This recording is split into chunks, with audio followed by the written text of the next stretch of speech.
नमस्कार विद्यार्थियों, मोहरी देवी तापड़िया कन्या महाविद्यालय जसवंतगढ़ के YouTube चैनल पर मैं प्रवक्ता मृत्युंजय केसी आपका पुनः स्वागत करता हूं, अभिनंदन करता हूं। विद्यार्थियों, हम जो है पिछले वीडियो में राजस्थान की इस प्राचीन सभ्यताओं की बात कर रहे थे और उस सभ्यताओं में हमने ताम्रकालीन सभ्यताएँ, विशेषकर ताम्रपाषाणकालीन सभ्यताएँ और फिर जो है ताम्रकालीन सभ्यताएँ देखी पढ़ी।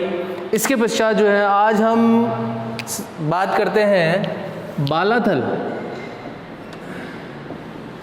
इसी क्रम में एक जो सभ्यता है बालाथल, इसकी बात करते हैं। सबसे पहले हम कोई भी सभ्यता जब पढ़ते हैं तो उसका काल निर्धारण करते हैं कि किस समय की है। फिर जो है बात करते हैं कि इस सभ्यता ये स्थल अवस्थित कहाँ है,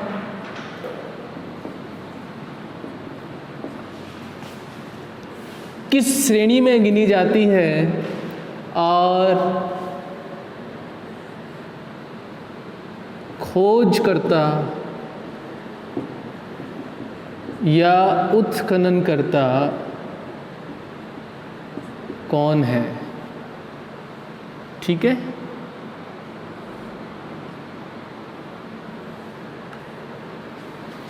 तो सबसे पहले बात करते हैं उदयपुर जिले की वल्लभनगर तहसील में कहाँ स्थित है। उदयपुर जिले की वल्लभनगर तहसील में अवस्थित यह सभ्यता ताम्रपाषाणकालीन सभ्यता की श्रेणी में रखी जाती है। तो अगर आप इसके एरो यहाँ लगाकर लिखेंगे ताम्र पाषाण कालीन श्रेणी कौन सी हुई, ताम्र पाषाण कालीन श्रेणी। अर्थात सीधे शब्दों में अगर कहें तो तांबे के और पत्थर के दोनों के औजार यहाँ से प्राप्त होंगे। इस सभ्यता की खोज 1962-63 में डॉक्टर वी.एन. मिश्र ने की। 1962-63 में डॉक्टर वी.एन. मिश्र इन्हें इसकी सर्वप्रथम खोज की, अर्थात श्रेय जो है वह इन्हें दिया जाएगा। इसके बाद में विस्तृत उत्खनन की जब बात करेंगे तो खोजकर्ता के रूप में तो नाम लिखेंगे इनका, और उत्खनन विस्तृत रूप में यहाँ पर शब्द लिखेंगे विस्तृत। अर्थात उत्खनन करवाने के पश्चात जो है पुनः जो है इसकी खुदाई की गई, अत्यधिक मात्रा में अवशेष यहाँ से प्राप्त हो रहे होंगे। इसीलिए उन अवशेषों की जो है जांच करने के लिए प्रयास किया डॉक्टर R.K. मोहंती, डॉक्टर देव कोठारी। पहले खोजकर्ता ये हो गए। यहाँ पहले डॉक्टर R.K. मोहंती, डॉक्टर देव कोठारी एवं डॉक्टर ललित पांडे। डॉक्टर ललित पांडे, इनके द्वारा विस्तृत उत्खनन यहाँ से करवाया गया और विस्तृत उत्खनन जो लगभग 1400 वर्ग किलोमीटर में किया इन्होंने। ये उत्खनन जो है वह किया 1400 किलोमीटर स्क्वायर या वर्ग किलोमीटर में। और यहाँ से जो है इस सभ्यता के मध्य भाग, जिसका सक्रिय होने का समय लगभग 2350 ईसा पूर्व बताया, और पुरातत्ववेदा का अनुमान है कि 2700 ईसा पूर्व के आसपास जीवन शैली भी यहाँ पर अस्तित्व में रही होगी।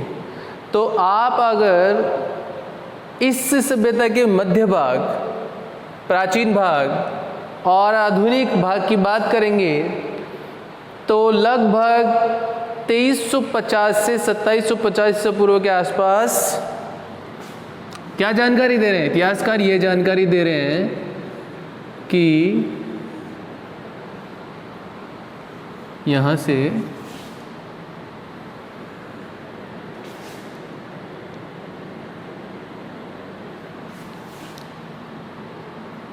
(2350 से 2700 ईसा पूर्व के मध्य यहाँ जीवन शैली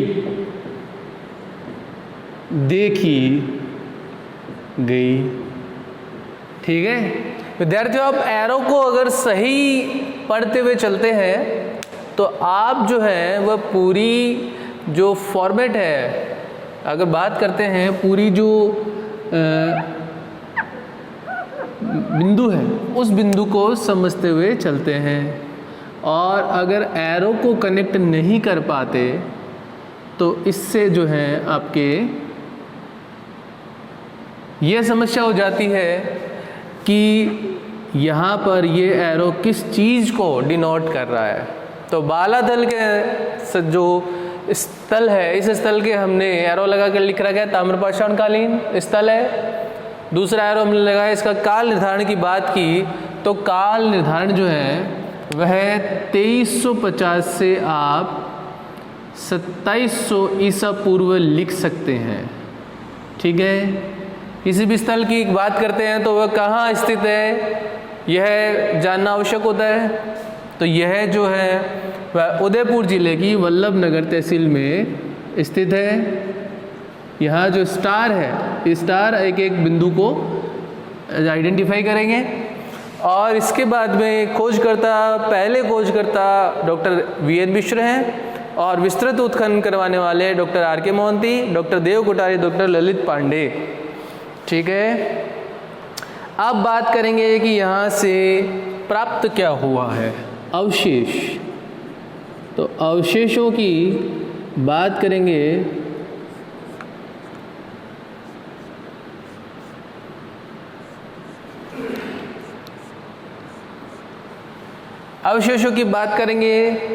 तो यहाँ से हमें विशाल भवन के अवशेष मिले हैं। सबसे पहले विशाल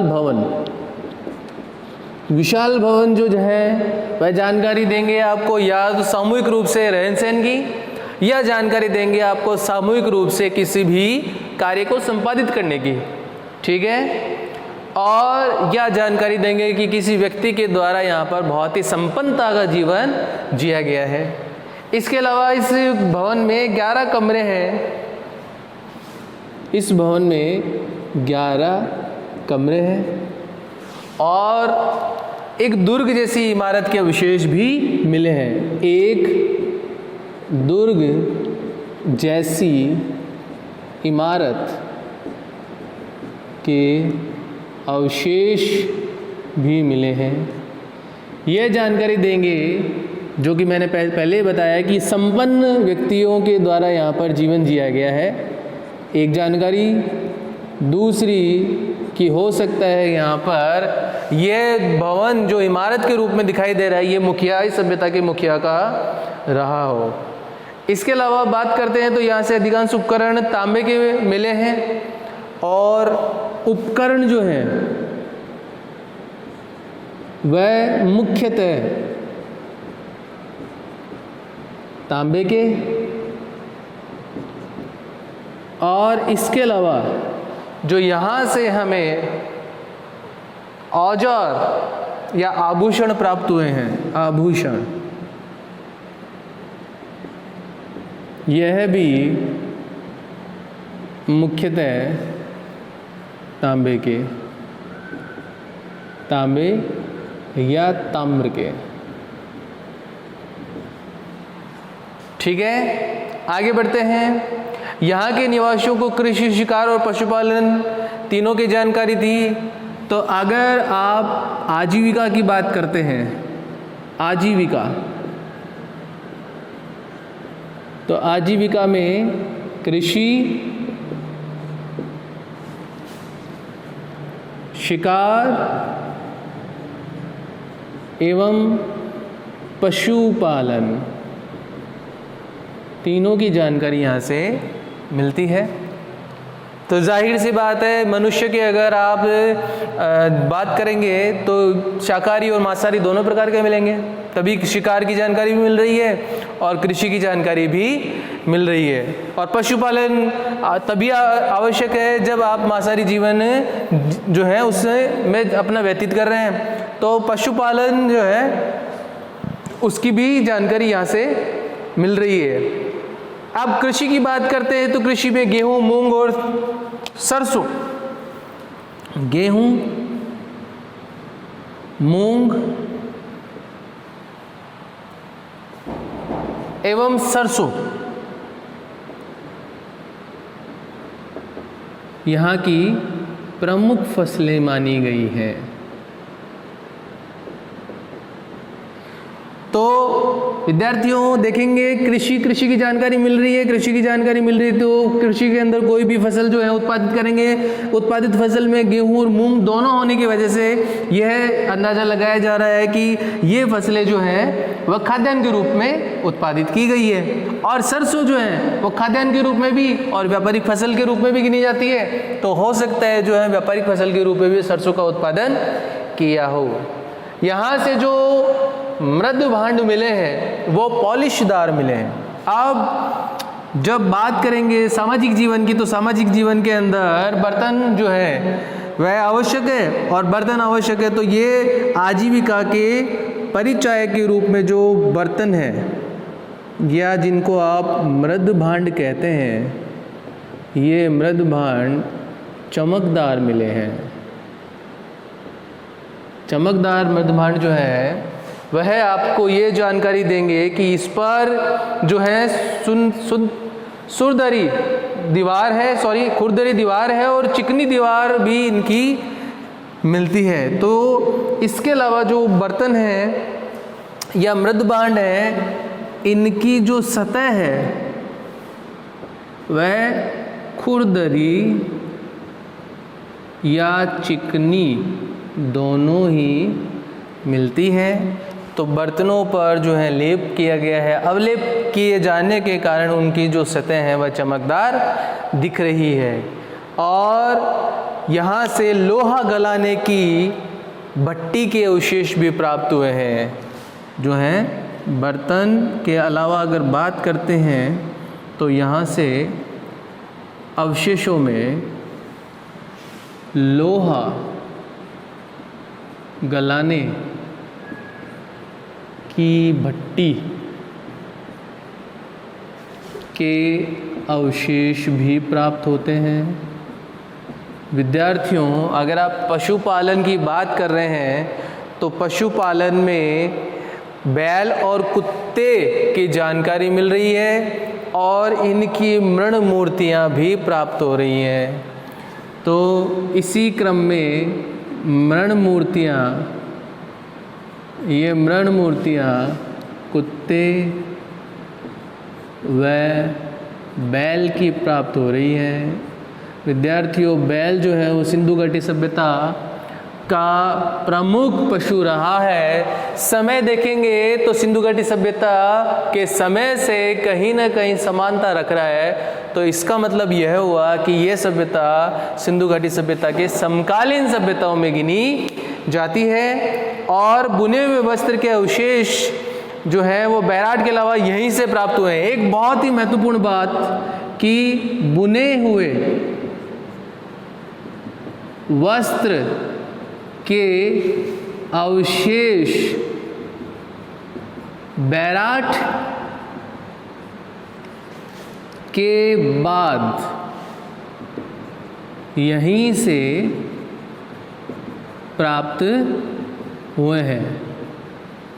तो विद्यार्थियों आप एक बार जो है इस पर और गौर कीजिएगा कि जब अवशेषों की बात करते हैं, अवशेष जो है पूरी सभ्यता के परिचायक होते हैं। विशाल भवन बना रहे हैं तो बनाने वाले कारीगर मौजूद हैं। दुर्ग जैसी इमारत बन रही है तो संपन्न लोग जीवन जी रहे हैं, संपन्नता का परिचायक है। उपकरण मुख्यतः तांबे के हैं तो ताम्रकालीन संस्कृति में गिनी जाएगी। आभूषण मुख्यतः तांबे के हैं तो जो मध्यम वर्गीय परिवार है उसकी जानकारी मिल रही है। आजीविका केंद्र कृषि, शिकार और पशुपालन की जानकारी मिल रही है। पशुपालन में कुत्ते की और बैल की जो है वो मृण मूर्ति मिलने के कारण यहाँ से खिलौना बनाए जाने की जानकारी मिल रही है, और साथ साथ में ये प्रमुख पशुओं में रहे हैं इसकी जानकारी भी मिल रही है। आजीविका के अंदर जो है वो खाद्यान्न फसलें और व्यापारिक फसलें दोनों ही उत्पादित की गई हैं। मृदभांड जो है वो चमकदार है, अर्थात इनके पास में बर्तन जो है उनको सुंदर बनाने के लिए पॉलिश लगाकर उन्हें या उनका अवलेपन करके उन्हें सुंदर बनाया गया। ये भी कलाकारी इन लोगों के पास में थी, और लोहा गलाने की भट्टी के अवशेष भी जो है यहाँ से मिल रहे हैं। अर्थात इस समय के अंदर जो है वो लोहा से ये लोग परिचित थे, ये जानकारी भी मिल रही है। और बुने हुए वस्त्र, तो वस्त्र बुनने वाले लोग भी यहाँ पर मौजूद हैं। ये इनके सामाजिक, आर्थिक और राजनीतिक जीवन की जानकारी हमने इस वीडियो में दी है।